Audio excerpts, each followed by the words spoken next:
Hello, and welcome to this brief instruction clip for members of the expert panels evaluating fundamental research projects applications.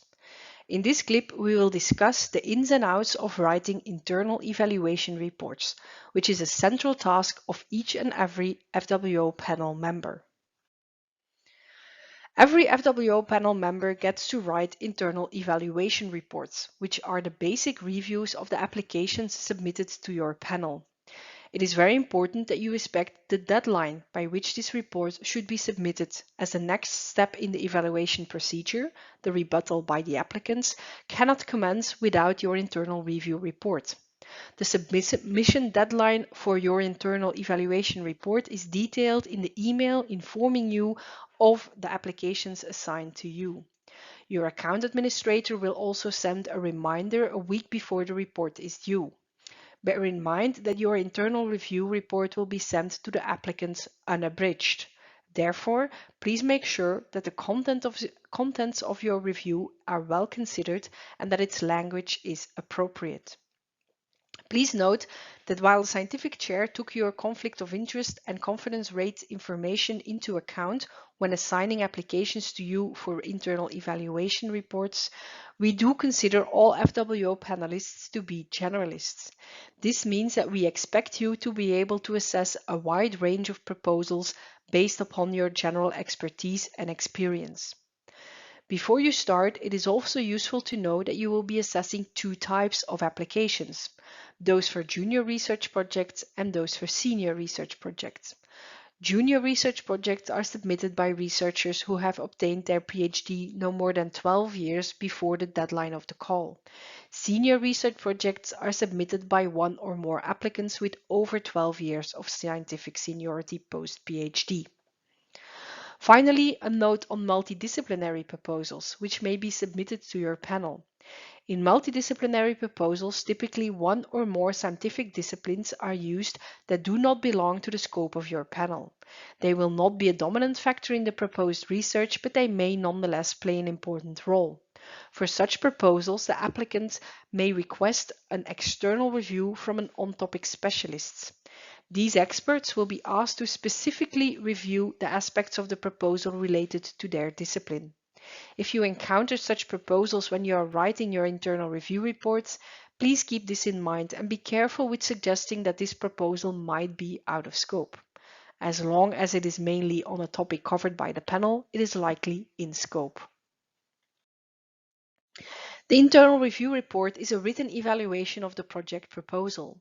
For each proposal, we expect you to assess the two main evaluation criteria, namely the scientific expertise of the research group on the one hand and the quality of the proposed project on the other. Budget is not an evaluation criterion as such, but the panel may advise the FWO Board of Trustees to reduce the budget when duly substantiated. Please be aware that the two main evaluation criteria have a different weight in the final evaluation of the application. The score for the research group has a weight of 25% in the total score, whereas the score for the project determines the total score for 75%. For the evaluation of the project proposal, you will be asked to assess two sub-criteria: the extent to which the project will contribute to the state of the art on the one hand, and the quality of the research approach and feasibility on the other. For both of these sub-criteria, you should describe the strengths and weaknesses and, if possible, make suggestions for how this may be improved. For evaluating the research group, the scoring grid contains several elements that need to be considered. First, does the research team as a whole cover the expertise that is required to perform the proposed project, and do they have access to the necessary infrastructure? Second, is this expertise evidenced by a relevant range of scientific activities and achievements? Although publications definitely form one relevant indicator for this, FWO expects you to consider all possible types of scientific achievements, as explained in more detail in the next slide. Finally, the complementarity between the teams and the team members should be assessed as well. For the evaluation of this criterion, the difference in seniority between the junior and the senior project should of course be taken into account. For the assessment of the research group, you should also take into account FWO's policy on broadening the evaluation of scientific accomplishments, since we moved away from the traditional evaluation of academic output that considered only scientific publications as indicators. We therefore now ask all our evaluators to consider all relevant forms of scientific and research-related societal achievements when assessing the candidates. Experience outside the academic sector, where research output often takes other forms, should also be taken into account in the evaluation. The application form is designed to allow researchers to detail their more diverse profile. The scoring grid, moreover, specifies these elements as possible indicators as well. As mentioned earlier, we ask you to consider applicants' relative seniority. Thus, it may be relevant to adjust your assessment in case of, for example, career breaks or if the applicant's specific personal situation warrants this. Any influence of the COVID-19 pandemic on the development of academic CVs and careers should also be considered. Through the ePortal, you access the evaluation template for each application for which you are internal evaluator. For the disciplinary panels, the template has 3 tabs, one for each sub-criterion, each also containing a box in which to enter a score for each sub-criterion. For the interdisciplinary panel, there's a separate instructional video that you can consult. For each sub-criterion, you should enter comments on the strengths and weaknesses, offering suggestions for improvement and conclusions when prompted.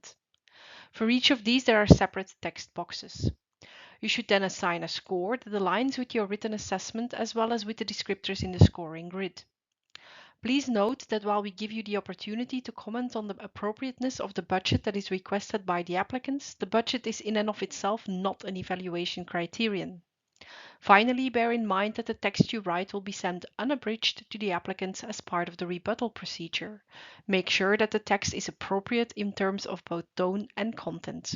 Please also be aware that applicants will not be informed of the scores you give, but will only receive the text you write.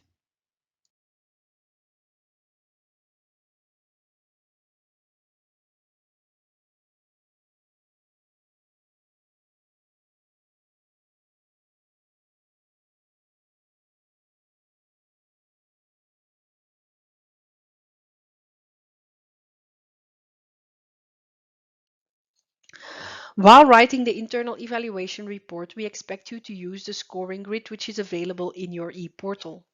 The scoring grid contains specific descriptors for each sub-criterion and will guide you in assigning the appropriate score between 0, unacceptable, and 7, outstanding.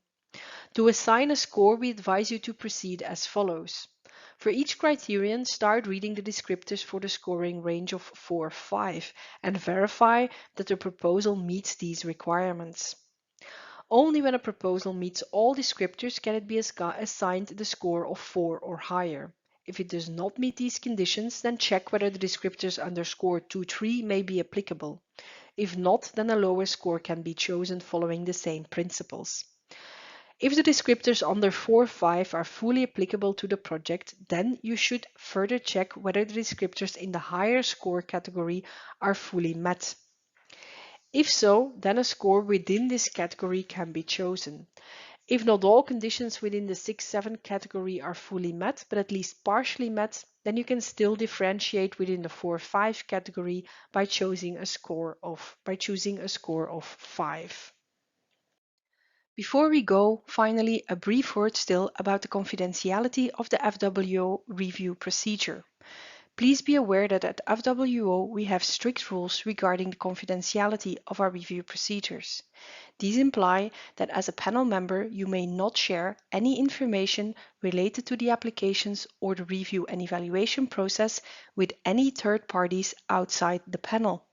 Be aware that search engines, translators, or artificial intelligence-based apps are considered a third party in this context. Sharing parts of the application or of your review in such online tools is thus strictly prohibited. More details about our policies in this regard can be found in the panel member code of conduct. This concludes this video. If you have any questions, please do not hesitate to contact your account administrator. Many thanks for your interest in the FWO, and for now, goodbye.